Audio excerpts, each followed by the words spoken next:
근데 이제 우리가 재테크에는 모든 게 다 리스크가 있잖아요. 맞습니다. 이 주식 같은 건 황금성이 좋지만 또 잃을 때는 그냥 확 잃을 수도 있고 맞습니다. 부동산은 또 황금성이 떨어진다는 그런 것도 있고. 근데 이 조경수 재테크도 또 완전히 안전하다고만은 할 수 없을 맞습니다. 것 같아요. 네, 맞습니다. 어떤 위험 요소가 있을까요? 일단 정말 리스크에도 네. 우리가 컨트롤할 수 있는 리스크랑 네. 컨트롤하지 못하는 리스크가 있는데 조경 쪽에서 컨트롤할 수 없는 리스크는 천재지변. 천재지변. 예, 예를 들면 태풍이 온다던가 네. 뭐 화재가 난다던가 화재, 아니면 가뭄이 든다던가 가뭄. 이런 자연재해들은 사실 저희가 뭐 어떻게 할 수가 없잖아요. 네. 그런 부분들은 사실 통제할 수 없는 리스크로 네. 보고요. 통제할 수 있는 건 뭐가 있죠? 통제할 수 있는 거는 이제 결국엔 거꾸로 말해서 조경적으로 내가 돈 벌어 보려 했는데 실패했어. 그 실패한 이유들을 리스크라고 좀 볼 수 있을 거라 생각하거든요. 네. 일반인들이 가질 수 있는 업자들은 좀 쉬운데 네. 일반인들이 가지기에 좀 리스크가 있다고 하는 거는 아까 말씀하셨던 팔로가 있겠죠. 팔로. 처음엔 팔로가 있을 거고 네. 두 번째는 이제 내가 관리 여력이 없다든지 관리 여력. 아니면 네. 관리법을 모른다든지 저도 이제 유튜브를 하기 때문에 네. 제가 번호를 올려놓으면 이제 전화를 오시면 진짜 한 3할 정도는 음.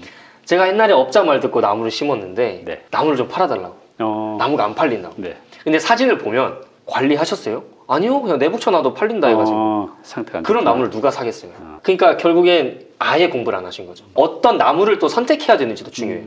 만약에 예를 들어서 조경수 시장에는 사이클이라는 게 있어요. 네. 공급과 수요 때문에 가격이 예를 들어서 느티나무가 옛날에는 가격이 엄청 좋았는데 네. 지금은 진짜 똥값이거든요. 그래요? 네. 네, 지금 다시 올라가고 있긴 해요. 이제 이것도 이제 느티가. 트렌드가 있나 봐요. 네. 이것도. 그러니까 예를 들어서 왕벗 이런 거는 야 왕벗 돈 된다더라 하면 이제 왕벗을 미리 심었던 사람들은 돈을 벌어요. 근데 이제 야 왕벗 돈 된대. 왕벗 나무를 다 심잖아요. 그럼 네. 공급량이 너무 많아지는 거예요. 지금 전체 전국에서 설계의 수요는 정해져 있는데 네. 공급량이 너무 늘어나니까 이제는 가격이 떨어지는 거죠. 이제 수요처에서 골라잡는 게 되는 거고 그러다가 또 똥값이 됐어요. 그럼 야 왕벗 돈 안 된대. 네. 그럼 안 심는데 여기서 버틴 사람들은 다시 돈을 버는 거죠. 왜냐하면 공급량이 줄어드니까. 그런 나무 선택을 잘하겠네 네. 할 때 수종 선택이 중요해요. 수종 선택도 잘하고 또 잘 관리된 거, 네. 또 관리된 거, 또 관리한 이후에 관리도 잘해야 되고 또 제가 또 생각하는 리스크가 제가 하초를 기르고 했는데 네. 병 때문에 네네. 뭐가 낀다든가 병원군이 있다든가 해서 나무도 죽고 그러잖아요. 네네. 그렇게 병 들어서 죽는 경우도 있잖아요. 그것도 리스크 아닌가요? 이것도 관리의 리스크에 들어가요. 그래요? 네. 그럼 이건 통제 가능한 리스크네요? 물론 통제 가능하죠. 사실 제때 약만 쳐주면 저희 같은 경우에 뭐 약으로 죽이는 나무는 거의 없다고 봐도 될 정도로. 그래요? 네. 그러면 이제 우리가 통제할 수 있는 거, 이제 관리 또 뭐 병충해 이런 것들은 내가 공부만 하면 얼마든지 통제 가능한 리스크니까 이건 뭐 걱정할 필요가 없고 하면 되니까 이제 통제 불가능한 것 중에 이제 태풍, 가뭄. 근데 가뭄은 이렇게 좀 물을 주면 되지 네. 않을까요? 가뭄은 사실은 극복 가능하긴 해요. 근데 이제 그걸 극복하기 위해서 인건비라든지 비용이 좀 많기 비용이 때문에. 많이 들기 때문에 네. 사실 이거를 제가 리스크라고 말씀을 드린 이유가 저희처럼 전업을 하는 사람들한테는 사실 가뭄은 큰 문제가 안 돼요. 돈을 쏟으면 되니까. 그렇군요. 근데 예를 들어서 내가 서울에 직장이 있는데 고향 땅에다가 나무를 심어놨는데 네. 막 가뭄이 저번처럼 40 며칠 와버렸다. 근데 제가 갈 수가 없잖아요. 평일에는 일을 해야 되고 주말에만 가서 물을 준다고 했을 때도 네. 그게 쉽지 않을 수 있기 때문에 그렇군요. 우리가 이제 부동산에서 가장 많이 사람들이 궁금해하는 게 이제 전망이거든요. 내년 부동산 전망이 네네네. 어떠냐, 또 앞으로 전망이 어떠냐, 또 주택 시장은 어떨까냐, 상가 시장은 어떻게 가냐, 이 전망이 이제 굉장히 중요하거든요. 직업도 그렇잖아요. 네. 또 기업도 그렇고. 그래서 그 회사의 전망이 또 주식 가격에 영향을 미치고. 조경수 재테크는 이제 냉정하게 객관적으로 보시면 앞으로 전망. 네. 이제 전망이라면 그래서 몇 년으로 볼까요? 한 5년, 5년, 10년? 는 봐야겠죠? 네. 어떨 것 같아요, 이 전망이? 일단 전망을 네. 20대인 제가 제 20대를 걸 정도로 확실하다라고 그래요. 말씀을 드리고 싶은데 네. 확실하다라기보다는 확실한 건 없겠죠. 확실한 건 없겠지만 제 생각에는 네. 요즘 세계적인 이슈가 환경 문제잖아요. 그렇죠. 네. 결국엔 요즘에는 환경에 대해서 신경 쓰지 않는 기업들은 맞습니다. 여러 가지 불이익이 있어요. ESG. 네, 그죠? 네. 한번 찾아보시죠. 환경이 앞으로 기업의 생존을 자주유지할 정도로 굉장히 중요한 맞습니다. 항목이 됐어요. 네. 사실 전 세계적인 이제 문제로 이제 환경 문제가 떠오르고 있고 네. 정말 이제 각 나라가 아니라 나라가 규합해서 뭐 대표적인 게 이제 유엔 기후 협약이나 파리 네. 이런 건데 각 국가들이 모여서 기후 문제를 논할 정도로 환경 문제를 굉장히 중요하게 생각하고 있고 그렇죠. 뭐 탄소 규제나 네. 아니면 여러 가지 진짜 이제 자연을 보존하기 위해서 네. 환경을 회복하기 위해서 그쪽에 예산이 책정되고 아예 법으로 제정이 되는 그쵸. 흐름인데 사실은 기조잖아요. 결국에는 그쵸. 전 세계적으로 환경을 중요시한다더라 하면 환경적으로 법이 제정될 수밖에 없고 법이 제정되면 결국엔 경제가 움직일 수밖에 없고 네. 결국엔 사람들이 유입될 수밖에 없는데 음. 그러면 조경이라는 시장도 어떻게 보면 직관적으로 환경 했을 때 가장 먼저 떠오르는 산업군은 조경이잖아요. 그렇죠. 네. 환경과 가장 밀접한 좋은 공간을 만들고 넘어서 건강한 공간을 만드는 게 조경이기 때문에 그렇죠. 근데 그 조경의 재료가 나무거든. 식물이고. 그러네요. 그럼 결국엔 이 시장은 커질 수밖에 없다라고 저는 생각을 하고 결국 어떤 나무냐가 중요한 거지 전체적인 스케일로 봤을 때는 전 계속 성장할 거라고 생각합니다. 영업하셔도 되겠는데 말을 너무 잘하시는데요. 감사합니다. 근데 뭐 이제 우스갯소리로 한 거지만 정말 제가 봐도 앞으로의 모든 산업의 첫 번째 화두는 이제 환경이라고 봐요. 맞습니다. 그 환경의 첫 번째가 이제 조경, 나무죠, 네. 그죠? 그래서 그런 면에서 봤을 때는 앞으로 이 조경 시장의 전망은 제가 봐도 뭐 무궁무진한 것 같아요. 저희 이 단위 TV 시청자분들 또 저희가 하는 이제 잉클 플랫폼의 구독자분들이 대부분 이제 40대, 50대인데 네. 또 직장을 다니거나 네. 아니면 이제 자영업을 하고 있거나 노는 사람은 거의 없으실 것 같아요. 다 이제 그렇죠. 일을 하고 네. 해서 이제 바쁘죠. 근데 이런 분들이 이렇게 자영업을 하시면서 또 직장을 다니면서 이 조경수 재테크 하는 게 가능할까요? 그럼요. 어떻게 가능하죠? 이게 시간이 별로 안 남을 것 같은데. 아까 이제 제가 수종이 중요하다고 말씀드렸는데 수종만큼 또 중요한 게 사이즈. 네. 사이즈? 아까 제가 묘목을 심어서 중목에 팔 수 있고 네. 중목을 심어서 성목에 팔 수 있고 네. 성목을 심어서 대목으로 팔 수 있다. 네. 라 말씀드렸던 것처럼 나무는 작아질수록 관리가 손이 많이 가요. 아, 작을수록요? 네. 오. 묘목일수록 왜냐하면 풀보다 작아버리니까 이제 그러네요. 풀 관리도 해줘야 되고 약 관리도 해줘야 되고 손이 너무 많이 가요. 근데 오히려 나무는 클수록 손이 안 가요. 그렇군요. 그럼 결국엔 조경수 재테크를 하고 싶다. 근데 내가 관리 여력이 뭐 일주일에 한 번, 2주일에 한 번밖에 안 된다. 네. 그럼 저희는 성목을 추천을 드려요.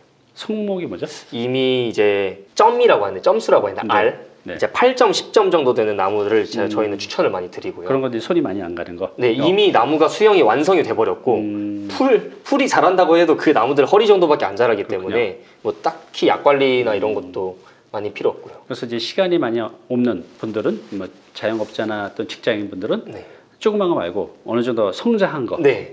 그런 게 이제 손이 많이 안 가기 때문에 네. 근데 그런 건 좀 비쌀 거 아니에요, 그죠? 그러니까 초기 자본이 많이 드는 대신에 결국에는 현실적으로 내가 관리할 수 있는 투자 상품인 거죠. 그리고 그러네요. 또 중요한 게 아까 말씀드렸던 것처럼 10점에서 15점, 5점 크는 마진보다 네. 15점에서 20점 똑같이 5점 크는 건데 네. 15점, 20점 마진이 훨씬 커요. 왜냐하면 그건 또 더 큰 장점이네요. 나무가 비싸니까.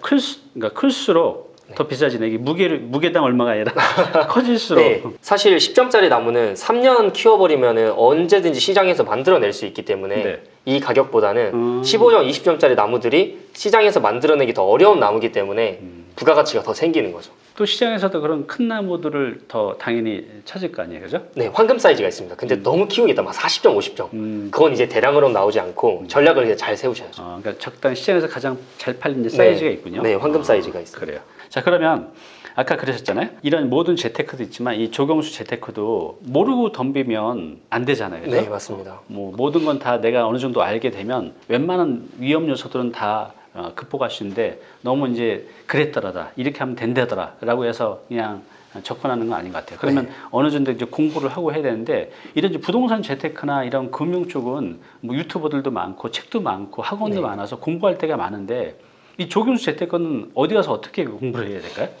일단은 일반인 분들이 뭐 거시적인 뭐 환경 규제 아니면 뭐 환경 트렌드 네. 뭐 이런 기사들로는 접할 수 있겠지만 사실 진짜 시장에서 어떤 나무가 유행하더라 네. 설계에 이제 어떤 게 많이 반영이 될 거다 이런 부분들까지는 공부하기 쉽지 않으시거든요 사실. 그래서 제가 유튜브를 연 게 제가 지금 블로그도 하고 있고 네. 그런 이유가 지금 업에 종사하는 사람으로서 이런 정보를 유통하는 데가 별로 없더라고요 조경 시장에 대해서. 그렇죠. 네, 그래서 저는 제 채널에서 좀 그런 거를 다뤄보고 싶어서 이제 유튜브를 개설을 했고 네.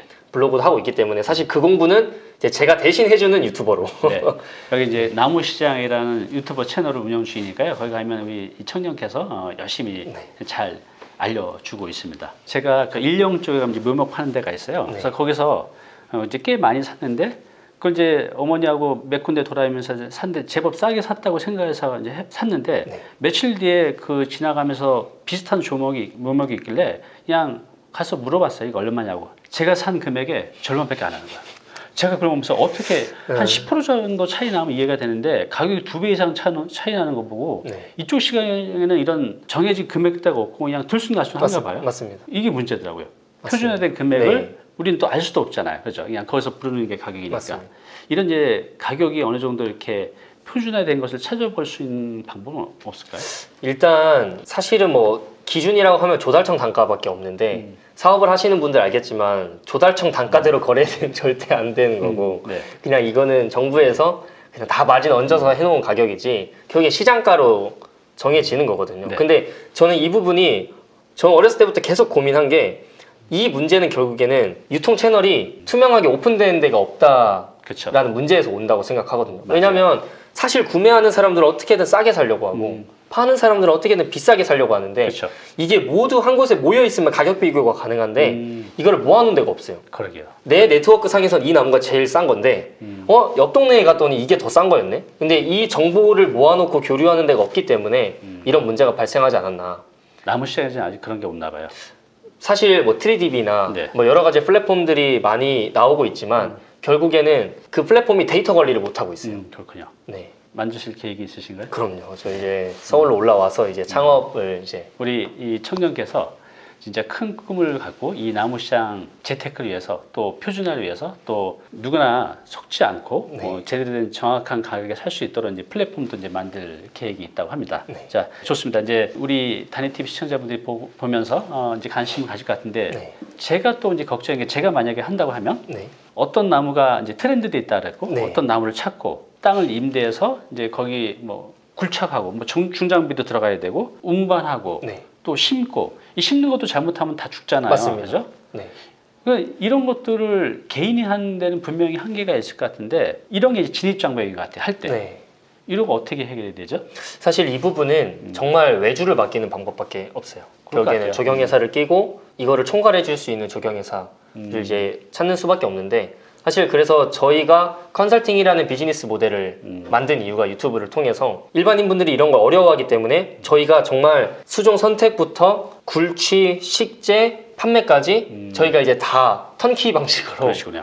아예 이제 저희가 해드리고 있는 그런 비즈니스 모델을 만든 이유가 일반인분들 어렵기 때문에. 맞아요. 저도 네. 이제 부동산 재테크 지금 안 하지만 이제 작년까지만 해도 부동산 재테크 전반적인 거를 다 이렇게 관리해 줬는데 네.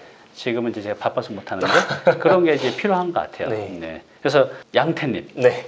양태님의 그 유튜브 채널에서 보시고 또 이 재테크에 관련 자세한 내용은 우리 잉클에서 이제 강의를 하실 겁니다. 그래서 거기서 와서 들으시면 재테크에 대한 이제 전반적인 것들을 알게 되실 거예요. 자, 오늘은 저도 이제 부동산 재테크만 하다 보니까 이 시장만 알았는데 또 여러분들 이제 금융 재테크 크게 카테고리가 두 개인데 이 나무 재테크라는 시장을 알게 됐어요. 그러니까 저도 부동산을 하지만 뭐 연 수익률 50% 내는 거 진짜 전문가인 저조차도 요즘 너무 힘든데 이쪽 시장은 연 50% 정도는 어느 정도 가능한 거잖아요, 그죠? 뭐 그쵸. 이상적으로 이제 농사를 지으시고 타이밍이 맞으면 네.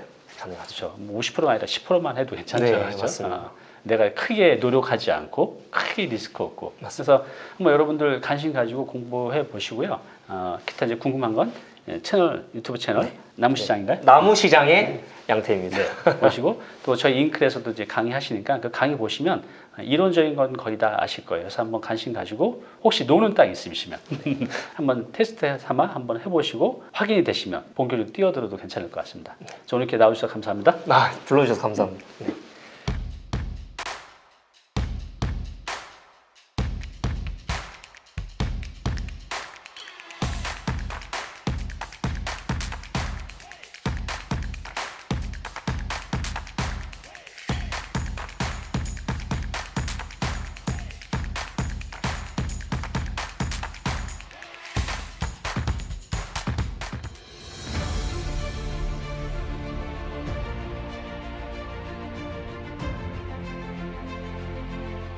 네, 오늘 정보 도움이 좀 되셨나요? 앞으로 이런 정보 계속 받아보실 분은요, 여기 구독 부탁드리고요. 그 다음에 오른쪽은 제가 추천하는 영상입니다. 꼭 한번 보시기 바랍니다.